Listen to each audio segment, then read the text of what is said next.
My name is Maya Rivera. I'm 29.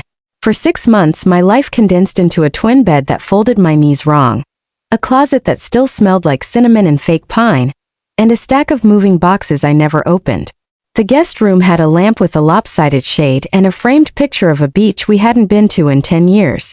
It felt like a museum exhibit titled, "The Daughter Who Came Home That I Came Back Because the Job Evaporated." Not with a dramatic final email, just funding cuts, the polite version of goodbye. For 3 years I'd built small systems for people who needed them. Community centers, veterans navigating benefits, seniors learning to pretend they liked video calls. I loved that work. When the grants dried up, my title dried with them. I tried everything. I applied to roles that felt like they should be beneath me and to ones that felt like lifelines.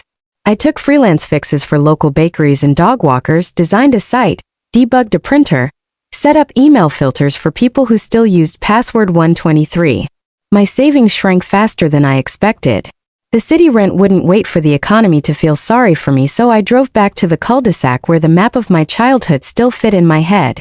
Martin opened the door like you open a book someone else has been reading, polite, puzzled. Evelyn smiled in the exact way she always had, as if every smile could iron out a crease in the world. Caleb, my brother, who lived in Manhattan and smelled like a suit and a constant stock tip, showed up in a shirt so crisp it could slice bread. He was 25 and suddenly the adult they used to point to when they wanted to feel proud. I unpacked my laptop, not my life. I installed updates, ran antivirus, reorganized their online banking like a secret service I didn't want credit for. I flagged fraudulent charges before Martin even noticed. I learned to do gratitude politely when Evelyn praised the roast or Caleb's latest crypto buzzword. Nobody asked me to do any of it. They simply assumed. You learn the sound of erasure. For Evelyn, it was the way she cleaned the already clean kitchen, wiping surfaces like she could wipe me from existence. For Caleb, it was the laugh that came when he didn't look at me, the ease of his dismissal. It stops being bad luck and starts being bad choices, he said at dinner once while shoveling ziti into his mouth like it was defense. They called me things quietly, not cruel, just natural, as if the words had always belonged in their mouths. You should grow up, Evelyn said one night, the sentence soft as a hymn. It landed like a hand across my face. The night she dragged a duffel out of a closet and threw it at my feet is the night the house stopped being a harbor and became a cage. Go leech somewhere else, she said. No shouting, no dramatics, just a concrete hinge on a relationship. I zipped the bag, took my toothbrush, and stepped into the too bright afternoon as if I had been paused and someone had finally pressed play. I did not leave with a plan. I left with a duffel, a laptop that still smelled faintly of coffee, and a stubborn, cold understanding that no one in that house had, until then, noticed what would happen if I stopped being invisible on demand. Owen, an old college friend who still called me by my project nickname, put me on his pull-out couch and handed me socks without asking questions. Rosa, my ex, replied come to a text I hadn't expected an answer to, and gave me a spare room where someone made tea before they asked how I was. Those nights were small and salvageable. I took freelance gigs and fixed whatever needed fixing. Websites, a stubborn Wi-Fi router, the petty horrors of other people's digital lives. I was building myself back one contract at a time. Then a recruiter pinged me. A nonprofit startup had seen a portfolio piece I'd done for a local art professor. Remote. Benefits steady. I interviewed with the blazer over sweatpants uniform and got the offer 2 days later. Not Silicon Valley money, but enough to sign a lease for a studio with a creaky floor and a humming refrigerator.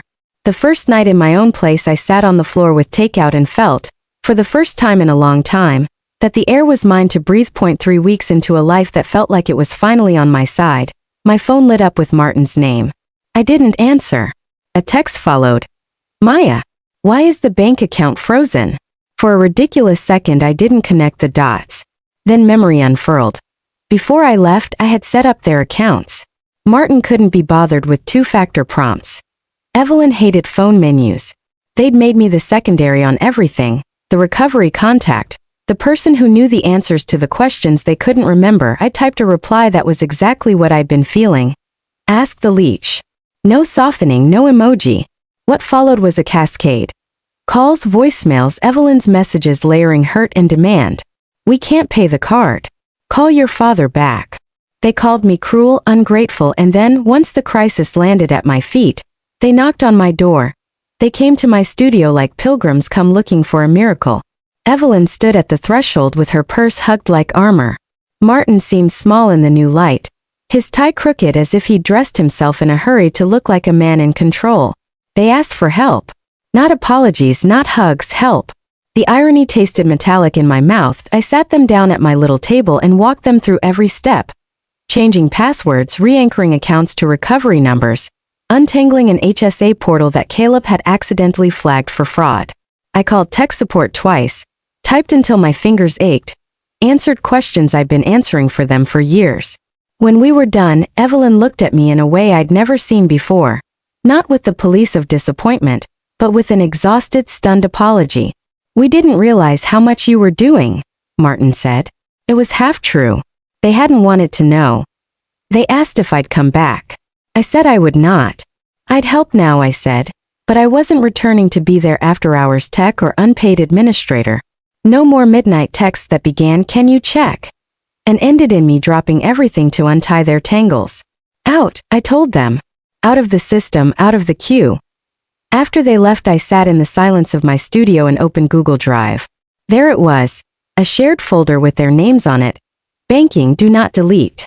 My thumb hovered over the delete key. For a long second I felt like I was standing at the edge of a bridge I had been running across my whole life, carrying all of them with me. Then I deleted it. Confirmed. Watched the progress bar like it was the sound of a final breath. Gone. The deletion felt like a theft and a liberation at once. Freedom is a funny thing. It can look like cruelty to the people you love when they've been accustomed to your labor. And families are storytellers. If you leave, they will tell the story that keeps them safe. That you were ungrateful, unstable, unmade. It started almost immediately. A Facebook message from Diane, Aunt Diane, with a picture of cake and the check-in text. "Everything okay?" A screenshot of a group chat where Evelyn said I had changed. Caleb sent what passed for a plea. "We should talk." Coffee. He offered understanding like an IOU. But they didn't understand. They'd only ever known me as the person who could fix things without making a scene. The invisible scaffold propping up a house that would not lean on anyone else. The rage of being unseen for utility and then suddenly visible for refusal is a small, bright fire that I couldn't stay in New York after that. The new job offered a relocation bonus and I took it the way someone takes a boat off a sinking ship. Portland felt like oxygen. My studio there had sunlight that carved the room into sensible, honest pieces. I taught at a senior center once a week, showing people how to reset passwords and set up two-factor authentication. There was a woman named Eileen who would laugh and call me a saint when I was patient with her phone. "Patience is all I've ever had," I told her once, and it was true that I sent one last email home. A measured thing, professional in tone. "I've relocated for work. I've removed myself from all shared financial systems and accounts. I won't be available for tech help going forward. I hope this gives us space to breathe." No reply. Not even a curt "received." Silence for once was mine. And here is what most people do not expect when they decide not to be the household's unpaid IT department anymore. The quiet is not the end. It is a space in which you remember yourself. I filled that space with small, honest things, evenings coding for a cause, Saturdays making coffee on a counter that was only mine, nights writing sentences that belonged to me. But I keep thinking about that cracked dish that sat in the sink the night Evelyn called me a leech. They knew it was my favorite. I had the chip in the corner from when I was too tired to close the cabinet.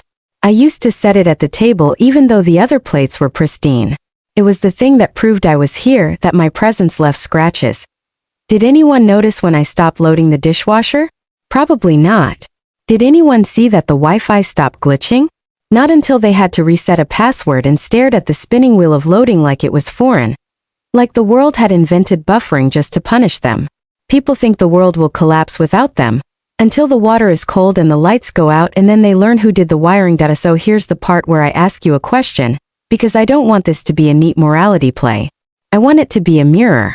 Have you ever been invisible until usefulness called you back?